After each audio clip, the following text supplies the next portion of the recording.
Welcome to kids team kitchen. இன்றைக்கி நம்ம வீடியோவில் கடலைப்பருப்பை வச்சு ஒரு புதுவிதமான பாயாசம் தான் இன்றைக்கி நம்ம பார்க்க போகிறோம். இது வரைக்கும் நம்ம வீடியோவை பார்க்காதவங்க, புதுசாக பார்க்குறவங்க சப்ஸ்கிரைப் பண்ணுங்கள், பக்கத்தில் இருக்க பெல் ஐக்கானை கிளிக் பண்ணிவிடுங்க. வீடியோ பிடிச்சிருந்தா லைக் பண்ணுங்கள், ஷேர் பண்ணுங்கள், கமெண்ட் பண்ணுங்கள். இன்றைக்கி இந்த கடலைப்பருப்பு பாயாசம் செய்கிறதுக்கு நான் வேக வைத்த கடலைப்பருப்பை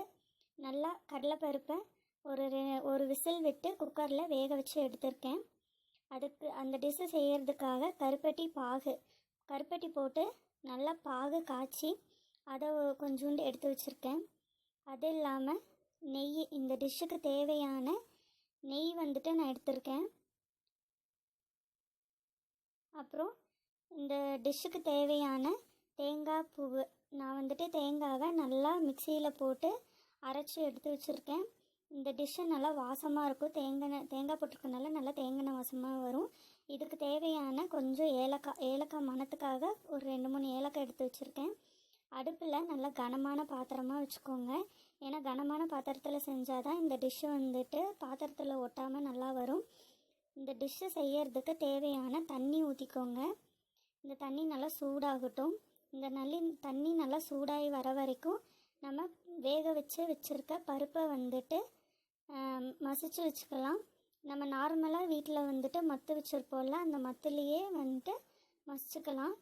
ஒரு கிண்ணத்தில் போட்டு மத்த வச்சு நல்லா மசிச்சு வச்சுக்கோங்க. நல்லா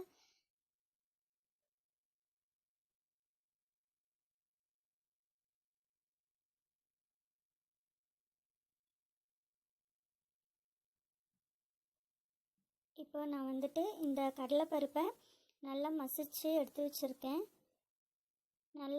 நல்லா நைஸாக மசிச்சு வச்சுருக்கேன். அப்போ தான் பாயாசம் நல்லா திக்காக வரும்.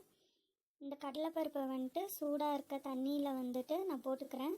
போட்டு நல்லா இப்போ இந்த புருடு இல்லாமல் நல்லா கலக்கி விட்டுக்கோங்க. நல்லா புருடே இல்லாமல் நல்லா ஸ்மூத் பேஸ்ட் மாதிரி கலக்கிக்கோங்க. இதில் இந்த தேங்காய் துருவி வச்சுருக்கோம் இல்லைங்களா, அந்த தேங்காய் சேர்த்துக்கோங்க. சேர்த்து அதையும் நல்லா கலக்கி விட்டுக்கோங்க.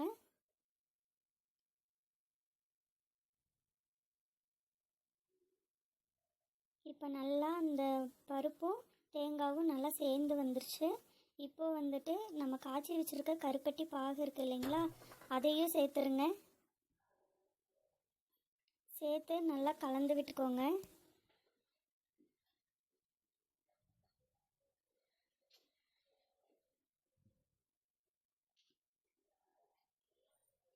இப்போ கருப்பட்டி பாகு, பருப்பு, தேங்காய் எல்லாம் நல்லா சேர்ந்து வந்துருச்சு. இப்போ இந்த டிஷ்ஷுக்கு தேவையான சர்க்கரை சேர்க்குறேன். நம்ம இனிப்புக்கு தேவையான அளவு சேர்த்துக்கலாம். ஏன்னா ஆல்ரெடி கருப்பட்டியும் இனிப்பாக தான் இருக்கும். பாயாசம் கொஞ்சம் இனிப்பாக இருந்தால் நல்லாயிருக்கும் இல்லையா, அதனால தான் நான் எக்ஸ்ட்ரா சர்க்கரை சேர்க்குறேன். இப்போ வாசனைக்காக நம்ம எடுத்து வச்சுருக்க ஏலக்காய் சேர்க்குறேன். இந்த டிஷ்ஷுக்கு தேவையான நெய் இப்போ சேர்த்துக்கலாம்.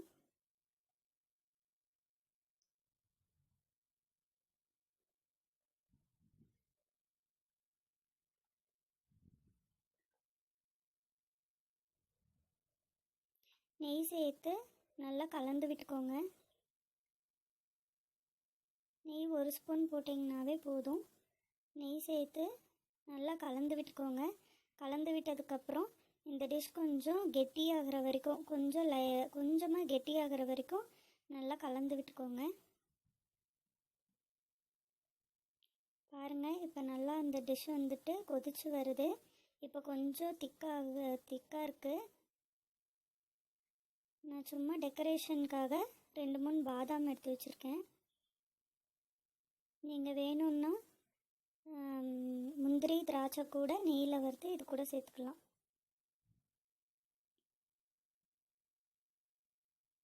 இப்போ நல்லா இந்த டிஷ் நல்லா கொதிச்சு வந்துட்டுருக்கு.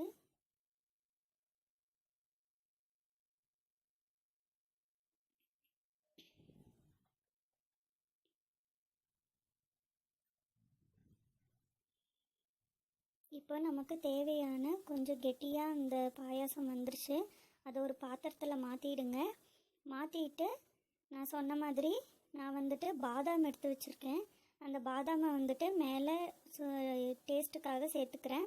நீங்கள் தேவைப்பட்டால் முந்திரி பருப்பு, முந்திரி பழம் கூட நெய்யில் வறுத்து சேர்த்துக்கலாம். இப்போது நமக்கு தேவையான கடலை பருப்பு பாயாசம் வந்துட்டு ரெடி ஆயிடுச்சு. இதை நீங்கள் வீட்டில் செஞ்சு பாருங்கள். செஞ்சு பார்த்துட்டு கமெண்ட்டில் வந்துட்டு எங்களுக்கு ஷேர் பண்ணுங்கள் எப்படி இருந்துச்சுன்னு சொல்லிட்டு. தேங்க்யூ.